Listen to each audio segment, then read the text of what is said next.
রাজশাহী, দুপুর 1টা বাজে। মা রুনা বেগম তার ছোট্ট ছেলের হাত ধরে একটি ধান ক্ষেতের মধ্য দিয়ে কোথাও যাচ্ছিলেন। চারপাশে শুধু নীরবতা আর বাতাসের শব্দ। হঠাৎ পিছন থেকে একটা চিৎকার, মা বলে। মা পিছন ঘুরতেই দেখে পিছনে তার ছেলে নেই, অর্থাৎ সাজিদ নেই। শুধুমাত্র তাকিয়ে দেখলেন খড়ের নিচে একটা অদ্ভুত গর্ত দেখা যাচ্ছে। সেই গর্ত দেখার সঙ্গে সঙ্গে তার মা ছুটে যান এবং তিনি লক্ষ্য করেন সেই গর্তের ভিতর থেকে একটি চিৎকার আসছে, মা মা এই শব্দ দিয়ে।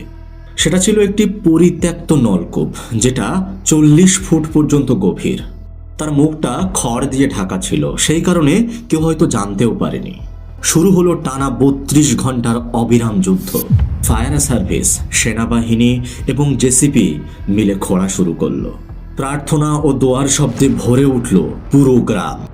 এরপর সাজিদকে উদ্ধার করা হয় এবং তাকে নিয়ে যাওয়া হয় একটি হাসপাতালে, কিন্তু ডাক্তারের মুখ গম্ভীর। সাজিদ আর বেঁচে নেই। আসলে আমি একটা 35 মিনিটে রিসিভ করেছি এবং বাচ্চাটা আমাদের কাছে মৃত অবস্থায় এসেছে।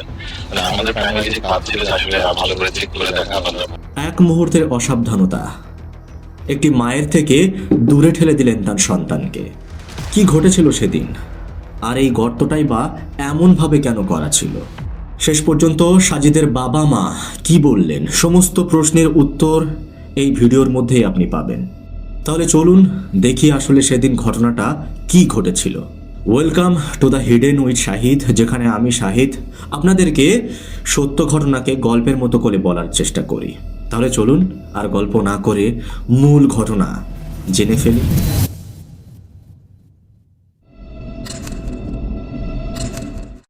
ছেলেটার নাম ছিল সাজিদ, বয়স মাত্র 2 বছর। ডিসেম্বরের 10 তারিখ দুপুরবেলা 1টার দিকে সে তার মায়ের সঙ্গে একটি জমির উপর দিয়ে হেঁটে যাচ্ছিলেন। সেই সময় তার মায়ের কোলে ছিল তার ছোট ভাই এবং সাজিদ তার মায়ের হাত ধরে হাঁটছিলেন।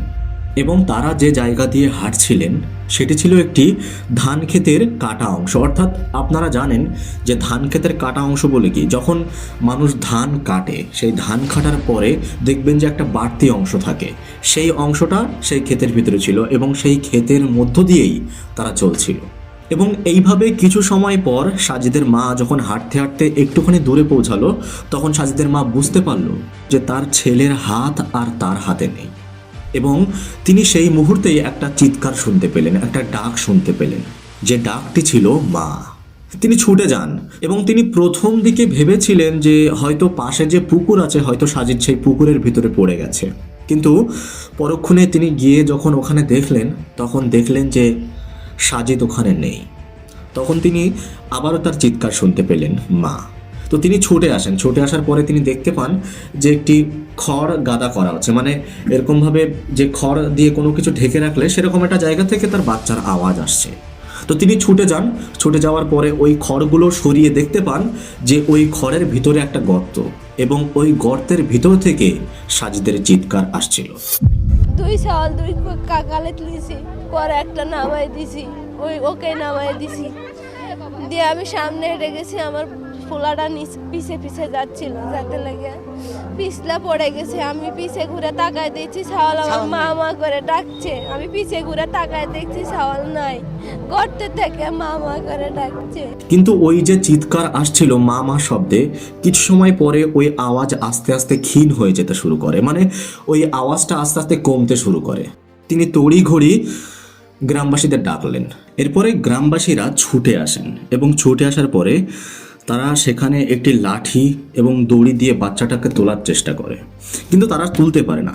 অবশ্য পরে যখন ফায়ার ব্রিগেডের কিছু লোকেদের কথা শুনে বুঝতে পারলাম, তো মনে হলো যে তারা বলতে চাইছে যে তারা যখন চেষ্টা করছিল বাচ্চাটাকে তোলার, লাঠি দিয়ে হোক কিংবা দড়ি দিয়ে হোক, সেই সময় বাচ্চাটির ওপরে মাটি চাপা পড়ে। অর্থাৎ যখন লাঠি দিয়ে কিংবা দড়ি দিয়ে বারবার গর্তের ভিতরে আঘাত করা হচ্ছিল বাচ্চাটাকে তোলার চেষ্টার জন্য, সেখানে কিছু মাটি এবং কিছু খড় সেখানে পড়ে যায়। এটা ফায়ার ব্রিগেডের কিছু কর্মীদের মুখ থেকে আমি শুনেছিলাম, তো বললাম। আমরা আসার আগেই ওনারা চেষ্টা করেছিলেন। এই চেষ্টাতে আসলে ওই সময় তার এই যে 8 থেকে 6 ইঞ্চির, আমরা বলছি 6 ইঞ্চি, বাট আসলে এটা প্রথমে ছিল 8 ইঞ্চি, এই ডায়ার একটা ছোট ইসের মধ্যে যখন চেষ্টা করা হয় তখন কিন্তু অনেক মাটি পড়ে যায়, মাটি এবং খড়কুটো পড়ে যায় এবং বেশ পরিমাণ পড়ে যায়। আমাদের সার্চ ভিশন ক্যামেরা দিয়ে কিন্তু আমরা যখন দেখি আসার পরপরই, তখন কিন্তু দেখা যায় শুধুমাত্র মাটি। যাই হোক, তারা যখন চেষ্টা করে পারলেন না, তখন প্রায় 1:45 দিকে ফায়ার ব্রিগেডে খবর দেওয়া হয় এবং ফায়ার ব্রিগেডে খবর দেওয়ার পরপরই ফায়ার ব্রিগেডের লোক সেখানে হাজির হয়। সেই ফায়ার ব্রিগেডের হাজির হওয়ার মধ্যে তাদের প্রধান ম্যানেজার ছিলেন আব্দুর রহুব এবং রাজশাহী ফায়ার ব্রিগেডের যে পরিচালক ছিলেন তার নাম ছিল দিদারুল আলম। আরও কয়েকজন মিলিয়ে মোট 8 থেকে 10 জন লোক হবে যারা সেখানে হাজির হন।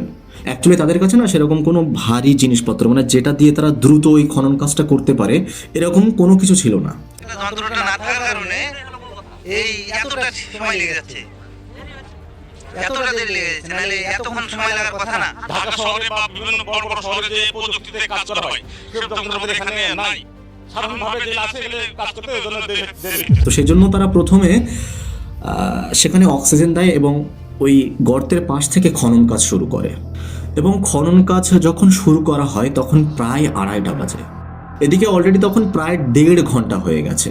এরপরে তখন খনন কাজ শুরু করা হয় এবং 2 থেকে 4টে পর্যন্ত খনন করার পরে ফায়ার ব্রিগেডের কর্মীরা তারা গর্তের ভিতরে একটি ক্যামেরা নামান এবং তারা ক্যামেরার মাধ্যমে বুঝতে পারেন যে হয়তো সাজিদ এখনও বেঁচে আছে। অবশ্য তারা সেটা স্পষ্টভাবে বুঝতে পারে না, কিন্তু তাদের মনে হয় যে হ্যাঁ, এখনও সাজিদ বেঁচে আছে, কারণ তার ভিতরে তারা শুধু মাটি এবং খড় দেখতে পেয়েছিলেন। সেজন্য তারা ভেবেছিলেন হয়তো সাজিদ এখনও বেঁচে আছে এবং তাদের মনে হয়েছিল সে খুব ক্ষীণ আওয়াজ এবং আস্তে আস্তে মা মা বলে চিৎকার করছে, যে চিৎকার করতে তার কষ্ট হচ্ছিল। এরপরে ফায়ার ব্রিগেডের যারা কর্মী ছিল তারা সিদ্ধান্ত নেয় এত ছোট ক্যানেল, অর্থাৎ এত ছোট গর্ত করলে হবে না, তাদের গর্তের আকারটা একটু বড় করতে হবে। সেজন্য তাদের প্রয়োজন জেসিবি, অর্থাৎ যেটা দিয়ে বড় করে মাটি খনন করা হয়। কিন্তু সেই সময় তাদের আশেপাশে কোথাও জেসিবি ছিল না, তো সেজন্য তারা হাত দিয়েই খনন কাজটা শুরু করে। তাদের কাছে যে যন্ত্রপাতিগুলো ছিল হাত দিয়ে খোঁড়া যায় সেই সমস্ত দিয়ে তারা প্রথমে খনন কাজ শুরু করে। আর প্রায় সন্ধ্যা 5টার দিকে সেখানে একটি জেসিপি আসে এবং জেসিপি আসার পরপরই সেই জেসিপি দিয়ে কাজ শুরু হয়। অবশ্যই এটা ভাবার বিষয় যে যখন বাচ্চাটা সেখানে পড়ে যায় তাহলে জেসিপি আসতে এত দেরি করলো কেন।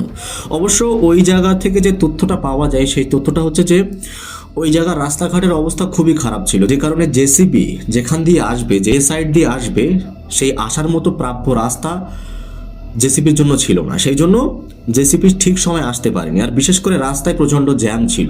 তো যাই হোক, প্রায় 5টা নাগাদ জেসিপি সেখানে এসে পৌঁছায় এবং সেই 5টা থেকে রাত 9টা পর্যন্ত ওইভাবে অনাব্রত খনন কাজ চলতে থাকে এবং রাত 9টার পরে আবার একটা নতুন করে ক্যানেল করা হয়, একটা নতুন করে গর্ত করা হয়, যে গর্তটি প্রায় সারা রাত ধরে খোঁড়ার কাজ চলতে থাকে। ভোর 5টার দিকে, অর্থাৎ সারা রাত খোঁড়ার পরে ভোর 5টার দিকে সেখানে আর একটা জেসিপি আসে, যার কারণে খনন কাজের যে গতি সেটা দ্বিগুণ হয়ে যায়, মানে আরো দ্রুত খনন কাজ করা হয়। কিন্তু একদিক থেকে দেখতে গেলে কিন্তু আমরা ভাবছি যে দুটো জেসিবি খুব দ্রুত কাজ করছে, কিন্তু এদিকে প্রথম দিকে যে সময়টা নষ্ট হয়েছে, মানে একটা বাচ্চা তো অলরেডি গর্তের ভিতরে পড়ে আছে, তো প্রথম থেকে গর্তের ভিতরে যখন সে থাকবে সেখানে তো প্রচণ্ড অক্সিজেনের ঘাটতি হয়ে যাবে, যার কারণে প্রথম একটা আর এদিকে ভোর 5টা, মানে অলরেডি আপনি যদি হিসাব করেন তো অনেকটা একটা সময়ের ব্যবধান। সেই সময়টা না এই বাচ্চাটার কাছে অনেক ছিল। তো যাই হোক, 5টার সময় যখন আর একটা জেসিবি আসে তখন এই জেসিবির যে কাজ, অর্থাৎ যে মাটি খোঁড়ার কাজ, সেই মাটি খোঁড়ার কাজ দ্বিগুণ হয়ে যায় এবং ওইভাবে সকাল 9টা পর্যন্ত এই খনন কাজ চলতে থাকে। এবং 9টা পর্যন্ত খনন কাজ চালানোর পরে তারা ঠিক করে না, এতে হবে না, আরও গভীর করতে হবে। তো তারা দুপুর 12টা পর্যন্ত এইভাবে খনন কাজ চালায়। তো চালানোর পরে প্রায় 30 ফুট তারা গভীর করে, কিন্তু তবুও সেই সময় বাচ্চার কোনো সন্ধান তারা পায় না। তবুও তারা অনবরত অক্লান্ত পরিশ্রম দিয়ে, খাওয়া দাওয়া না করে, কোনো বিরতি না নিয়ে ওইভাবে সন্ধ্যা 5টা পর্যন্ত খনন কাজ চালায় এবং 11ই ডিসেম্বর বৃহস্পতিবার সন্ধ্যা 5টার দিকে তারা দেখতে পায় ওই নলকূপের পাইপ পর্যন্ত তারা এসে পৌঁছায়, মানে নলকূপের পাইপের যে শেষ অংশ ছিল তারা সেখানে এসে পৌঁছায় এবং সন্ধ্যা 5টার পরে রাত 9টার মধ্যে যে খনন কাজ করা হয় সেই সময়ের মধ্যেই সাজিদকে উদ্ধার করা হয়। কিন্তু সাজিদ উদ্ধার হলেও সাজিদ সেই অবস্থায় একেবারেই অজ্ঞান অবস্থায় ছিল। তার চোখ পুরোপুরিভাবে বন্ধ ছিল, তার কোনোই হুঁশ ছিল না, সে পুরোপুরিভাবে অচেতন ছিল। তার শ্বাস প্রশ্বাস ছিল একেবারেই ক্ষীণ কিংবা একেবারে বন্ধ হওয়ার পথে। দীর্ঘক্ষণ মাটির তলায় ছিল সে, যার কারণে তার দেহের ভিতরে অক্সিজেনের ঘাটতি দেখা দিয়েছে এবং শরীরের মধ্যে হাইপোথ্যামিয়া দেখা দেয়। এরপর তাকে দ্রুত সেখান থেকে তুলে আনা হয় এবং তাকে দ্রুত হাসপাতালে নিয়ে যাওয়া হয়। ডাক্তার পরীক্ষা নিরীক্ষা করার পরে শেষ পর্যন্ত বললেন যে সাজিদ আর বেঁচে নেই। এখানে কিন্তু একটা জিনিস ভাবার বিষয় যে শেষ পর্যন্ত কাজগুলো যেমন দ্রুত হয়েছিল, প্রথম দিকে যদি কাজগুলো অতটা দ্রুতভাবে করা যেত তাহলে হয়তো কিছু একটা আশা বাকি থাকতো। কিন্তু প্রথমে যে সময়টুকু নষ্ট হয়েছে, প্রথমে যে সময়গুলো অপচয় হয়েছে, সেই সময়গুলোই হয়তো ওই বাচ্চার জীবন যাওয়ার পিছনের সব থেকে বড় কারণ। সেই গ্রামের মানুষদের কথোপকথন অনুযায়ী তারা বলে যে এখানে ভালো কোনো সুবিধা নেই, মানে তাদের ওখানে যদি কোনো সমস্যা হয় তাহলে তাড়াতাড়ি কোনো জেসিবি পাওয়ার ব্যবস্থা নেই, তাড়াতাড়ি কোনো পরিষেবা পাওয়ার ব্যবস্থা নেই। মানে এই ঘটনা থেকে কিন্তু আমরা বুঝতে পারি যে সত্যি সত্যি ওই গ্রামে এরকম কোনো পরিষেবা নেই যেখানে দ্রুত কোনো পদক্ষেপ নেওয়া সম্ভব। যেখানে একটা জেসিবি আসতে সময় লাগে দুপুর 1টা থেকে বিকেল 5টা পর্যন্ত, সেইখানের পরিবেশের অবস্থা তো নিশ্চয়ই আপনারা বুঝতে পারছেন। তো ভেবে দেখুন, একটা অসতর্কতার কারণে একটা নিরীহ নিষ্পাপ 2 বছর বাচ্চার জীবন চলে গেল। অ্যাকচুয়ালি যদি ওই গর্ত এখন বন্ধ করে দেওয়া হয়, ওই জায়গার সমস্ত গর্তগুলো যদি বন্ধ করে দেওয়া হয়, তাহলে কি সাজিদকে আর ফিরে পাওয়া যাবে? না, কখনোই ফিরে পাওয়া যাবে না। কারণ যে সময় যে পরিস্থিতি চলে যায় সেটা আর কখনোই ফিরে পাওয়া সম্ভব নয়। তো আজকে সাজিদ আর নেই। তো মিডিয়া যখন সাজিদের মায়ের কাছে জিজ্ঞাসা করে তখন সাজিদের মা বলে যে ওখানে 3-3টে গর্ত খুঁড়ে রাখা হয়েছে এবং একটা গর্ত তারা বন্ধ করেনি।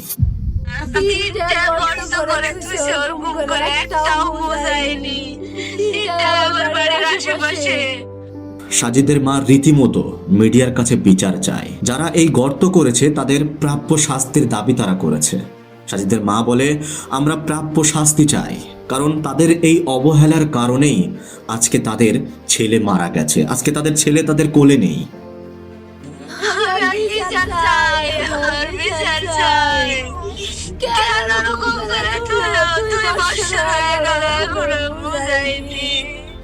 এরপরে সাজিদের বাবা কিছু কথা বলে যে আমাদের সন্তান হয়তো নেই, কিন্তু যারা এই গর্ত করেছে তাদের অবহেলার কারণেই আজ আমাদের সন্তান আমাদের কাছে নেই। না হলে হয়তো আমাদের সন্তান আমার কাছে থাকতো, কিন্তু এই ছোট্ট অবহেলার কারণে আজকে আমি আমার সন্তানকে হারিয়েছি। আজকে যদি পুরো দুনিয়াও আমার কাছে এনে দেওয়া হয় তাহলে হয়তো আমি আমার সন্তানকে পাবো না, কারণ সে চলে গেছে, তাকে আর পাওয়া সম্ভব নয়। কিন্তু এই গর্ত যে করেছে, এই ভুল যে করেছে, এই অবহেলা যে করেছে, তার ন্যায্য বিচার চায়, তার ন্যায্য শাস্তি চায়। তার বাবা বলেছে সে যদি ওই জায়গাটা ঢেকে রাখতো কিংবা কোনো কিছু দিয়ে ওই জায়গাটা যদি ঘিরে রাখতো কিংবা কোনো নির্দেশনা দিয়ে রাখতো যে এই জায়গাটা একটা গর্ত আছে, তাহলে হয়তো এই কাজটা হতো না। কিন্তু না, তারা সেটা করেনি। তাদের এই ভুলের কারণেই আজ তাদের বাচ্চা নেই, আজ তাদের সন্তান নেই। যার অবহেলার জন্য হয়েছে ভাই, এটা একমাত্র অবহেলা ভাই, এছাড়া আর কিছু নয়। আজ একটি মা তার সন্তান হারা, আজ একটি বাবা তার সন্তান হারা। শেষ পর্যন্ত সাজিদের বাবা একটা কথা বলে যে বিচারক যেটা ভালো বুঝবেন, তার শাস্তি যেটা হওয়া উচিত তারা নিশ্চয়ই তার সেই শাস্তিটা দেবেন। আমার সমস্ত দাবি তাদের উপরে, তারা যে শাস্তি দেবে আমি তাতেই খুশি। সর্বশেষ আমি অভিভাবকদের উদ্দেশ্যে একটাই কথা বলতে চাই। আমাদের বেশিরভাগদেরই একটা সমস্যা হচ্ছে যে আমরা যখন হঠাৎ করে কোনো বিপদ দেখতে পাই, যে শুনলাম কোথাও কোনো বাচ্চা পুকুরে ডুবে মারা গেছে, কোথাও কোনো বাচ্চা আগুনে পড়ে গেছে, কোথাও কোনো বাচ্চা গর্তের ভিতরে পড়ে গেছে, কোথাও কোনো বাচ্চা অ্যাক্সিডেন্ট করেছে, এই কথাগুলো যখন আমরা শুনি তখন হয়তো সেই সময়টুকু আমাদের ব্রেনে একটা জিনিস বারবার খেলতে থাকে, না আমাদের বাচ্চাদেরকে সচেতন রাখতে হবে, আমাদের বাচ্চাদেরকে একটা সেফ জায়গায় রাখতে হবে। কিন্তু এই যে চিন্তা চেতনা কিন্তু বেশি সময় আমাদের ভিতরে থাকে না। কিছু দিন অতিবাহিত হওয়ার পরে কিন্তু আমরা আবার সেটা ভুলে যাই, আমরা কিন্তু আবার অবহেলা করতে শুরু করি। এখানে অবহেলা বলতে কিন্তু একটা বাবা মা তার সন্তানকে কিন্তু কখনোই অবহেলা করে না। এখানে অবহেলা মানে এই যে ওই দুর্ঘটনা ঘটার পরে একটা গার্জিয়ান যতটা সজাগ হন, কিন্তু ওই দুর্ঘটনা হয়ে যাবার কয়েকদিন পরে তারা কিন্তু অতটা সজাগ থাকে না। আমার মূল বক্তব্য এটাই। তো দেখবেন বেশিরভাগ এই অসাবধানতার কারণেই আবার একটা দুর্ঘটনা হয়ে যায়। তো দেখুন, অ্যাকচুয়ালি না আমরা সব কিছুর ক্ষেত্রে ভাগ্যকে দোষ দিই। তো ভাগ্য ঠিক আছে, হ্যাঁ মেনে নিয়েছি যে ভাগ্যে যা লেখা আছে তাই হবে, কিন্তু ভাগ্যের সঙ্গে সঙ্গে চেষ্টাটাও থাকা প্রয়োজন। আপনি কতটা সাবধান থাকছেন, কতটা আপনি বাচ্চাদের ব্যাপারে কেয়ারফুল থাকছেন, কতটা তাদেরকে আপনি আগলে রাখতে পারছেন। তো এটাই হচ্ছে সব থেকে বড় কথা। অবশ্য আমি একটা কথা বলতে চাই, এটা কিন্তু আমি সব গার্জিয়ানের ক্ষেত্রে বলিনি, কিছু কিছু গার্জিয়ানের ক্ষেত্রে এই সমস্যাগুলো হয়ে থাকে। কারণ এটা সবাই নিজেদের ক্ষেত্রে নেবেন না, কারণ কারোর ক্ষেত্রে এই সমস্যাটা হয় যে অনেক সময় তারা বাচ্চাদের ব্যাপারে না অতটা কেয়ারফুল হয় না, তারা বাচ্চাদেরকে অতটা টেক কেয়ার করে না, তারা মাঝে মাঝে বাচ্চাদেরকে একদম পুরোপুরি ছেড়ে দিয়ে রাখে। আর আমি আরেকটা কথা বলতে চাই যে যখনই আপনারা এরকম কোনো কিছু দেখবেন যে কোথাও কোনো গর্ত করা আছে কিংবা কোথাও কোনো কাচের টুকরো ফেলা আছে, যেগুলো বাচ্চাদের ক্ষেত্রে সমস্যা হতে পারে, একটা বাচ্চার ক্ষেত্রে সেগুলো সেফটি না, একটা বাচ্চার ক্ষেত্রে সেগুলো ভালো কিছু না, সেরকম কিছু থেকে সবসময় বাচ্চাদেরকে দূরে রাখবেন। পারলে সেই জিনিসটা এরকমভাবে রিমুভ করুন যেন সেইটা থেকে বাচ্চার আর কোনো ক্ষতি না হয়। একটা গর্ত যদি থাকে তাহলে সেই গর্তটা পুরোপুরিভাবে বন্ধ করে দিন। একটা কাচের টুকরো পড়ে থাকলে সেটা সরিয়ে দিন। হয়তো আপনি আমার এই ভিডিও দেখছেন, হয়তো আপনার বাচ্চা নেই, হতে পারে আবার আছে, কিন্তু যদি বাচ্চা নাও থেকে থাকে তাহলেও আপনি এই কাজটা করতে পারেন। কারণ আজ হয়তো আপনার বাচ্চা নেই, ওই জন্য আপনি অতটা উপভোগ করতে পারছেন না, কিন্তু যার বাচ্চা আছে তারা কিন্তু এই কথাটি উপভোগ করতে পারছে। আরও বিশেষ করে যাদের বাচ্চার বয়স এখন 2 বছর, তারা কিন্তু এটা রিলেট করতে পারবে যে একটা 2 বছরের সন্তান যদি হারিয়ে যায় তাহলে সেটা কতটা বেদনাদায়ক। তাই আমরা সবাই একত্রিত হয়ে, সবাই একসঙ্গে, কোনো ধর্ম, বর্ণ, কোনো জাতি, কিংবা আমি যদি দেখি যে আমার ক্ষতি হচ্ছে না, আমার কোনো সমস্যা হচ্ছে না, আমার করার কি দরকার, এইগুলো না ভেবে আমরা যদি সমাজের জন্য, মানুষের জন্য কিছু করি, তাহলে এক সময় না এক সময় দেখবেন এই কাজের কারণেই আমার একদিন উপকারে এসছে, আমার একদিন উপকার হয়েছে, আমার একদিন লাভ হয়েছে। এইভাবে যদি আমরা প্রত্যেকেই চিন্তা করি যে সামান্য এইটুকু কাজ আমি করি, সামান্য এইটুকু কাজ সে করুক, এরকমভাবে যদি এই ক্ষতিকারক জিনিসগুলো যদি আমরা মূল থেকে উবড়ে ফেলি, তাহলে দেখবেন যে এক সময় এই সমাজে ক্রাইম খুব কম। কারণ আমরা যদি প্রত্যেকটা জিনিস নিজের দিক থেকে চিন্তা করি, নিজের সঙ্গে রিলেট করাই, নিজেকে দিয়ে বুঝি, তাহলে কিন্তু সেই জিনিসটা আমাদের জন্য করাটা সহজ হয়ে যাবে। আজকে যেমন আমরা হয়তো অনুভব করতে পারছি না যে 2 বছরের বাচ্চা সাজিদ মারা গেছে, হয়তো আমরা এটা রিলেট করতে পারছি না, হারিয়ে গেছে, এটা সাজিদের মা বুঝতে পারছে, আমরা হয়তো সেভাবে বুঝতে পারছি না, কিন্তু আজকে সাজিদের মা বুঝতে পারছে তার সঙ্গে কি ঘটছে। কারণ যার হারায় সেই বোঝে। তো প্রাণপ্রিয় ভাই বোনেরা, অবশ্য আমি আপনাদের এখানে কোনো জ্ঞান দিতে আসিনি, অবশ্য আমি শুধুমাত্র আমার ওপিনিয়ন আপনাদের সামনে রেখেছি, আমার চিন্তা ভাবনা আমি আপনাদের সামনে রেখেছি যে আজকে একটা ছোট্ট ভুলের কারণে, ছোট্ট একটা ইগনোরিংয়ের কারণে এত বড় একটা বিপদ হয়ে গেল, একটা বাচ্চার জীবন চলে গেল, পুরো একটা ভবিষ্যৎ ছিল তার, সবে 2 বছর বয়স ছিল তার, পুরো জীবন ছিল তার জন্য, কিন্তু আমাদের এই ছোট্ট একটা ভুলের কারণে তার জীবনটা আজ শেষ হয়ে গেল। তো প্রিয় দর্শক, ভিডিও শেষে একটাই কথা বলতে চাইবো যে এরকম ধরনের ক্রাইম স্টোরি ভিডিও আমি প্রতিনিয়ত, অর্থাৎ সপ্তাহে 1টি করে কিংবা সপ্তাহে 1টি কিংবা 2টি করে তৈরি করার চেষ্টা করি। তো আপনাদের যদি এরকম ধরনের ভিডিও ভালো লাগে কিংবা ক্রাইম ভিত্তিক ভিডিওগুলি যদি এরকমভাবে দেখতে চান, তাহলে আমার চ্যানেলটিকে সাবস্ক্রাইব করবেন এবং পাশে থাকা বেল আইকনটি বাজিয়ে দেবেন, যাতে পরবর্তী ভিডিওর নোটিফিকেশান সবার প্রথমে আপনার কাছে পৌঁছে যায়। তো আজকের ভিডিও এই পর্যন্ত, কারণ তথ্য এই পর্যন্তই পেয়েছি। তো একটাই কথা বলবো, সুস্থ থাকুন, ভালো থাকুন এবং মানুষকে বিশ্বাস করার আগে তাকে ভালোভাবে যাচাই করে নিন।